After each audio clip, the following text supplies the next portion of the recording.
Hello, YouTube! So today, I am going to be talking about game abuse. Alright? Abusing video games. This is becoming a serious issue. For VR specifically, game abuse is a problem. And I don't mean, like, you know, overutilizing VR, because as we all know, VR is physically exhausting, so it pretty much limits you on how much you can abuse it from, you know, just overuse.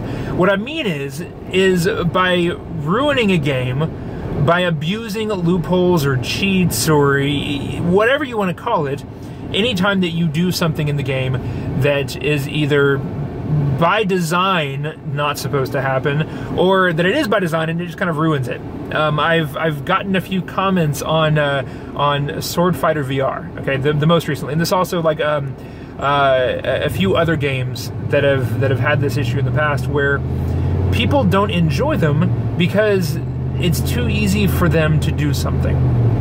In Sword Fighter VR's case, somebody gave it a negative review due to the ability for them to just stick their sword through the opponent's shield and then you win. Because as soon as they move their shield, it exposes the point and then, you know, it kills them. Well, yeah, sorry, that's going to happen. And that's going to happen with a lot of VR games, okay?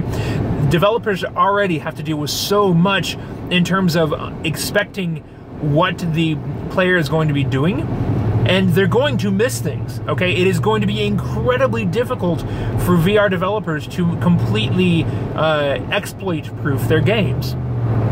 But, and while some of that is on the developers, for multiplayer titles specifically, that's important, but for single-player games, dude, that's on you, okay? If you're going to be using an obvious exploit in the game, yeah, you deserve to have your game ruined for you, okay? It's kind of like, you know, having games where you could enable God mode. Yes, that's fun for like a brief second, but then the game's over and then you've got nothing, okay?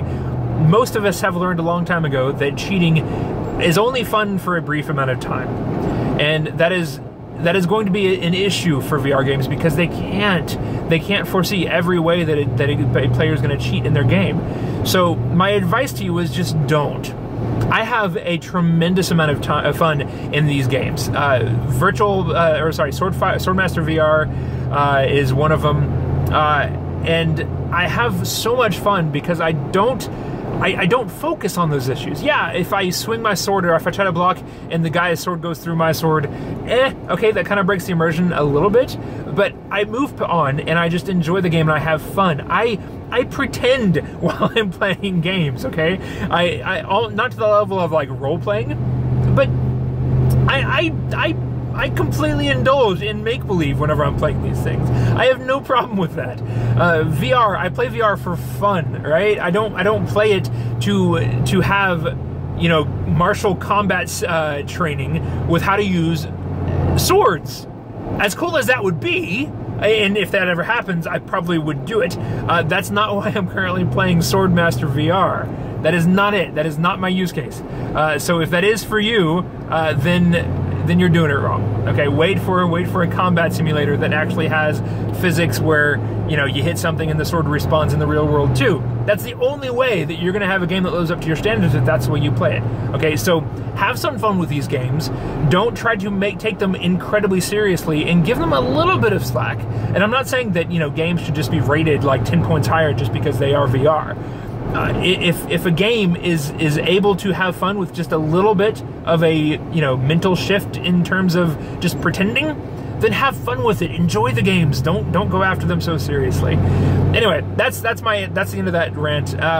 Just have fun with games, okay? Don't abuse them, right? They're gentle. They're young things. If you're abusing games right now, if you're abusing these games, you are abusing children.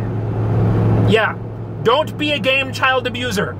Don't do it. Okay, all right, maybe that was a bit extreme. Anyway, that's done. So that's the topic. And then also just sort of following up on everybody's comments from the mixed reality stuff. I am so blown away by how much everybody has gotten into that. I will absolutely be doing more mixed reality content. Most of my content, if I have any say in the matter, will be mixed reality from this point forward. I love it. I love how it was able to show everybody the view. It turned out so good. Some bugs, plenty of issues. I need to turn up the bitrate on the actual video encoding. Well, anyway, I'm not going to go into all the technical details. There's things that I've learned and things that I'll improve it. But yeah, let me know what you guys want to see. Pretty much any Unity game, for the most part, it seems like I'm able to do in mixed reality. So drop me a comment telling me what game you want to see next. Anyway, that's it for me tonight. If you liked this video, please hit the like button. If you didn't, hit the downvote button and tell me what I can do to make it better, apart from wearing socks. You know who you are. If you commented on the last video about my socks not being on, get out of here. I'm gonna just be barefoot everywhere, just like the laundry basket.